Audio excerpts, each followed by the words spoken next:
Welcome to the Idea to Value podcast, where in every episode we highlight the latest insights into creativity and innovation from experts around the world.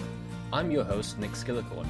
I care about the evidence behind what makes ideas happen, and I've already helped thousands of people just like you through my unique insights into recent scientific findings of how creativity works. I also show you how to turbocharge innovation programs so they finally deliver on the value and ideas you've been struggling to execute. Get your free training on how creativity can be improved by registering now at www.ideatovalue.com. Now let's get on with today's episode. Hello everyone, and welcome to another episode of the Idea to Value podcast. I'm thrilled to have Kathryn Haydon with me today. Innovation strategist Kathryn Haydon is the founder of Sparkitivity and helps individuals and teams thrive on change to make themselves irreplaceable in the age of AI. She's a keynote and South by Southwest speaker. She's written 4 books, including her most recent, The Non-Obvious Guide to Being More Creative, No Matter Where You Work. Kathryn, it's wonderful having you here. Thanks for having me. It's fun to be here. So for people who aren't aware of you or your work, could you give us a bit of background as to how you got started in the topic of creativity and innovation? Yes, it came from an observation that I made a long time ago, really when I was in school, but then it came up again when I was in my first series of jobs. And it was this idea that I was finding a frustration that I wasn't feeling like I was contributing all that I could contribute to my role. It was sort of like I would come to work, I'd say what I do to people, and I was sort of using just a portion of my thinking each day and a portion of my strengths. And so after that, I really started to study and to figure out what are the types of work settings and strategies and processes that people use to truly draw out individuals' full contributions. And I also was looking at the same time at what are the educational strategies that individuals use to draw out individuals' full learning. And those 2 questions have really intrigued me over the years for myself and then for others and on a broader basis. So really what I do is help people not be underutilized at work and feel like they're coming to work with meaning and purpose and growth and just feeling fully engaged through creativity. So that question led me to realizing that creativity had the answers to the question I was asking. I mean, it's something that so many people struggle with. I remember when I was working on my first consulting role, I was doing plain program management, where it was just about making sure that things happened on schedule. And I wasn't really feeling that fulfilled. I felt that I also had more to contribute and to help companies grow. And it sounds like you've developed some ideas and some frameworks to help other people achieve that as well. Well, that's the idea. I knew how it felt when I was in school feeling that way and feeling like it's such a frustration. Like I have all this I want to learn and all this that I want to explore, but I'm kind of contained in this little box. And I started to feel that at work as well. And then I started to observe it with individuals, with kids. I started to see kids turn into adults.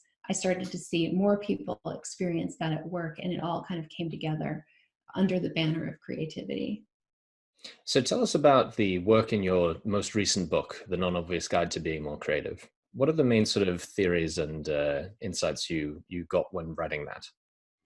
So the book is interesting. I really love the series that it's part of, and it's designed to be a very quick read and a fun read. So when I was actually writing the book, the publisher didn't yet have the template. I was very early on asked to write my my book, and it was a new series, and we didn't have the template that was then going to be used for each book.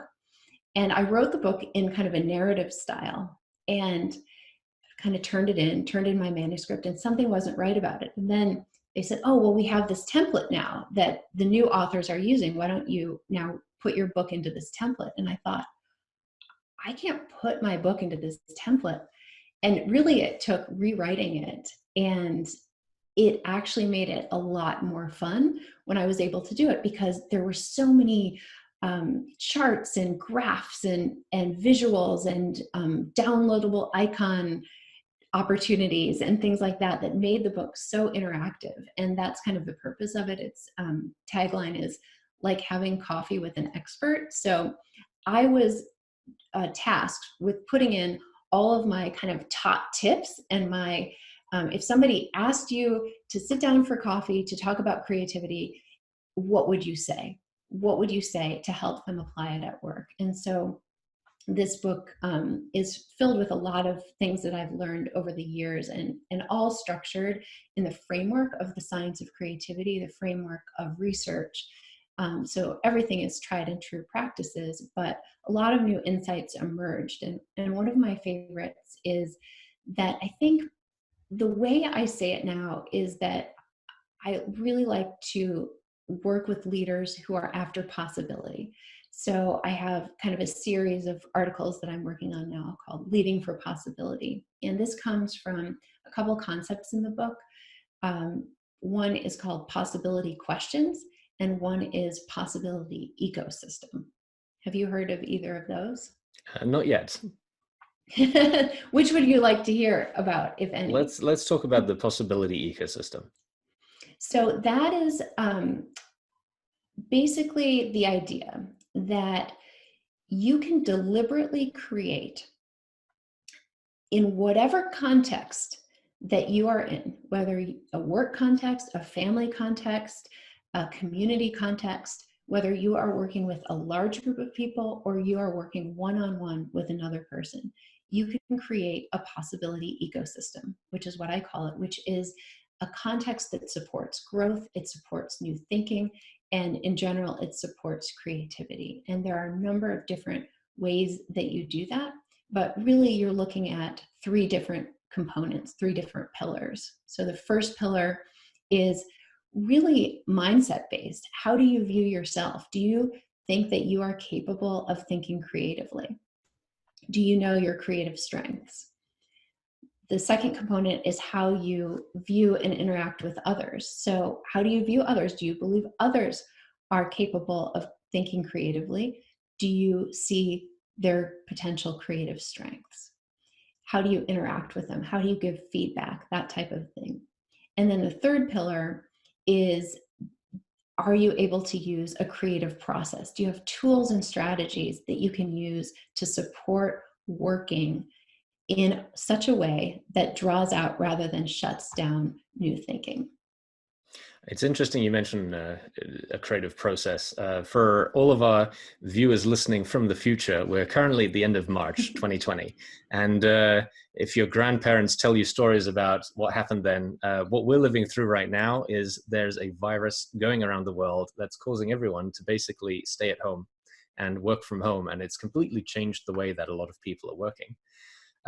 What's your view on how this complete change of process is affecting people's creativity and their ability to produce creative work? I think it depends on the person, it depends on their mindset, and it depends on how, I guess, until this point, they've embodied the principles or used the principles of creative thinking or creative process. So one of the things that I talk about in my book is, what is the definition of creativity? Because there are always so many misconceptions about that word that we always have to define it when we're having a conversation about it. And creativity is not art exclusively. It includes the arts, it includes doing art, but creativity fundamentally, I defined in the book, it is breaking through the inertia of no by seeking new possibilities and finding valuable solutions. And this inertia of no is the key right there, because we are always faced with almost an ethos of conformity, an ethos that says no, that tries to keep us from thinking new things, from doing new things, which really fear is the core of it. Fear of standing out, fear of making a mistake, fear of messing up, same as making a mistake, but fear of not being good enough. I mean, it goes on and on. But the inertia of no is sort of like the equivalent of you're sitting on the couch watching TV you know you should be out walking and you just continue to sit watching TV. It's the kind of thinking equivalent of that. We tend to think in a more conforming type of way. But those who are willing to break through that inertia by thinking of new ideas, by going out on a limb to view things differently, are able to move forward. And they're able to move forward in times like this because they see obstacles as opportunities, and they have tools to be able to rely on. Even when they're feeling stuck or emotionally drained, they can rely on the tools to help move them forward. So is it about getting to this moment of having the idea that you mentioned? Or in my view, it also takes a bit more elbow grease to actually do something with the idea and to make it happen? Absolutely. I mean, I think that the first thing always that gets people stuck, and especially working from home, there, again, I mean, in the office, there are a lot of pulls on people's time and pulls that can kind of keep you from thinking of new ideas. But working from home, especially if you're used to working in the structure of an office, it can be easy to waste time, to maybe go to the refrigerator, to maybe clean some things up or take a look at the television, whatever is your tendency. And I think that when people have sort of are aware of kind of their processes and aware of tools that can turn these challenges into opportunities, it's helpful. So I had mentioned possibility questions earlier, and one of the tools that I really like, and this actually comes even before having a good idea or thinking about a good idea, it's just merely to recognize the problem that you're seeing. So I say in the book, start with what annoys you, start with what bothers you. So it could be, it is annoying me that I cannot focus now that I'm working from home. Instead of stopping there, which most people would do, someone who's thinking creatively will say, okay, I'm going to take that and turn it into a question that can be solved. And I would take, I'm annoyed that I can't focus working from home, into what might be all the ways to better focus when I'm working from home. And from there, I can start thinking of ideas and solving and implementing a solution. So it sounds like not just creativity in the sense of coming up with an art project to do, or sort of writing that book that everyone says they want to do. It's about thinking creatively in all aspects of your work, including the work that we're all having to do from home. Exactly. And understanding too that, and maybe you've talked about this on your show before, but I love talking about the universal creative process, which is sometimes a 4-step process, sometimes a 5-step process in design thinking, sometimes it's a 6-step process, but either way, I like the 4-step because it's simplest, but it shows that there are pretty much any time we're solving a problem that requires new thinking, coming up with an article, writing a proposal, a lawyer looking at a case and trying to get new insights, we go through this kind of natural creative process. And it might not look like a process to you. It might just look very natural when you think about it. But usually you can rough it out or map it out into these 4 different um, phases. One is the clarification, understanding what it is you're doing, what it is you're dealing with, doing the research, kind of defining what the problem or opportunity is. Then there's ideation. So that's the part when you're thinking up new ideas to solve the challenge specifically, or new opportunities. And so many people equate coming up with ideas with all of creativity. But once you've come up with ideas, you can't stop there, or you don't have creativity. You just have imagination. And the next step of the process is development. So that's when you're refining the solution that you chose in the last step and making it better. And finally, you have implementation, where you are actually making a plan to get it done, building buy-in, and actually getting it done. So all of those steps need to be done. Sometimes one is protracted, sometimes others are longer, sometimes the clarification piece could take the most time, or the development piece could take the most time. But the fact is, we all go through that process every day. And when we know how our core work aligns with that process, we can see where our energy dips and falls over the process and come up with strategies for ourselves to be more productive. It sounds, I mean, productivity, it's interesting you use that word. A lot of people think that productivity is the enemy of creativity, where you're told to focus on getting the work done. But what most people don't realize is every great idea needs effort and work behind it to actually produce something and to actually get turned into something. So I want to ask you, as a parting thought, what's your advice for people to become more productive with their creative output?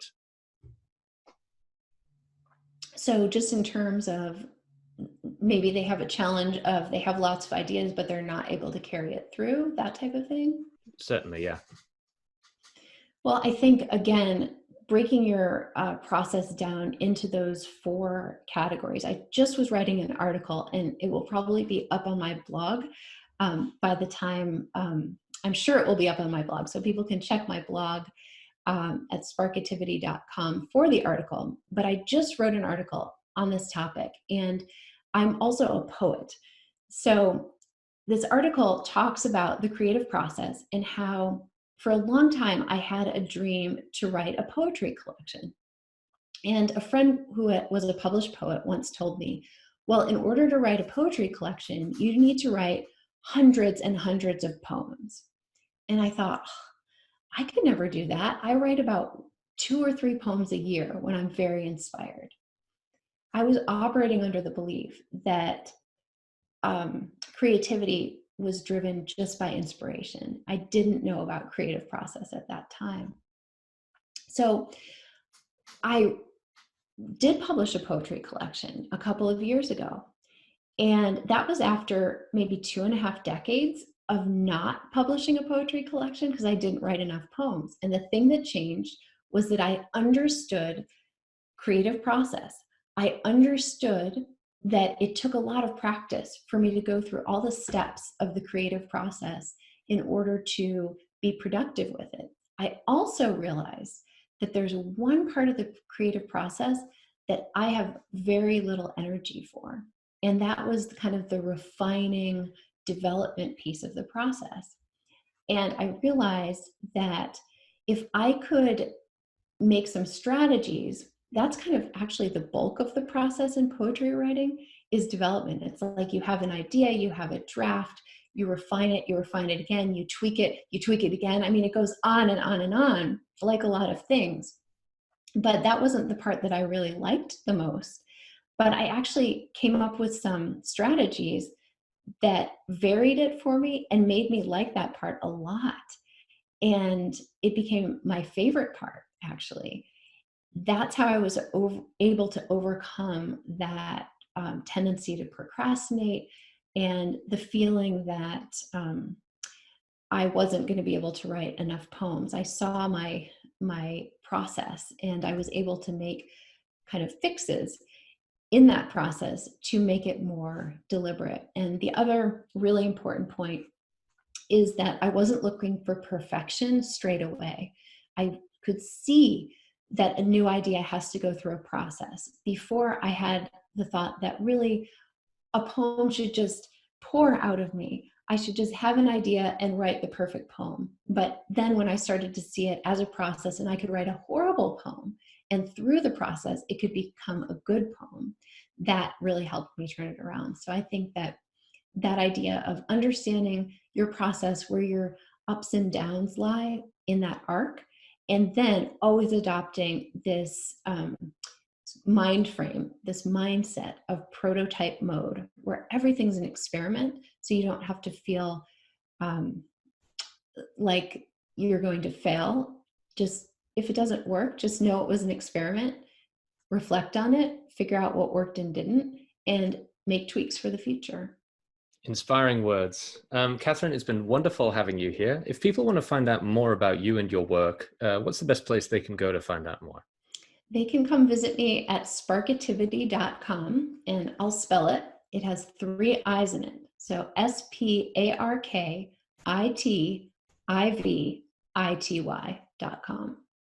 If people don't remember how to spell that, I'll get the link down in the description below. Kathryn, it's been wonderful having you here, and I look forward to speaking again with you soon.